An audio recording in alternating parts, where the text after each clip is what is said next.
കുഞ്ഞുങ്ങളെ ചോദ്യം ഇതാണ്, രണ്ടു സംഖ്യകളുടെ തുക സമ്മ് തന്നിട്ടുണ്ട്. എത്രയാ? 240. അതേപോലെ അവരുടെ ഡിഫറൻസ് തന്നിട്ടുണ്ട്. എത്രയാ?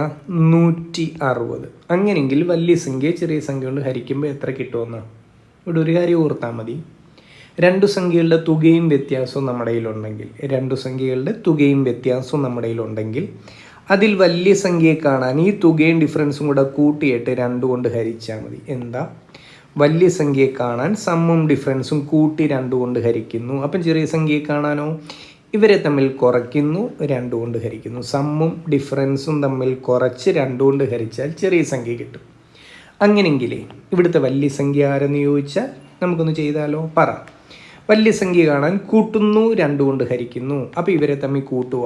240ഉം 160ഉം കൂട്ടിയാൽ എത്രയാ? 400 എന്ന് വരും അല്ലേ? അപ്പോൾ ഇവിടുത്തെ വലിയ സംഖ്യ ആരെന്ന് ചോദിച്ചാൽ 400/2. 200 ഈ സംഖ്യകളിൽ വലിയവൻ. അങ്ങനെയെങ്കിലേ ഈ സംഖ്യകളിൽ ചെറിയവനെ എങ്ങനെയാണ് കാണുന്നത്? 240 160 കുറയ്ക്കുന്നു. 240 160 കുറച്ചാൽ 80. 80/2.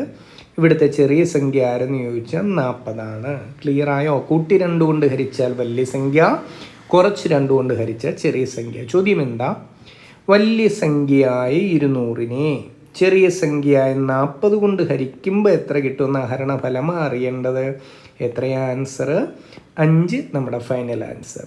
ഓക്കെ അല്ലേ? ശരി, താങ്ക് യു.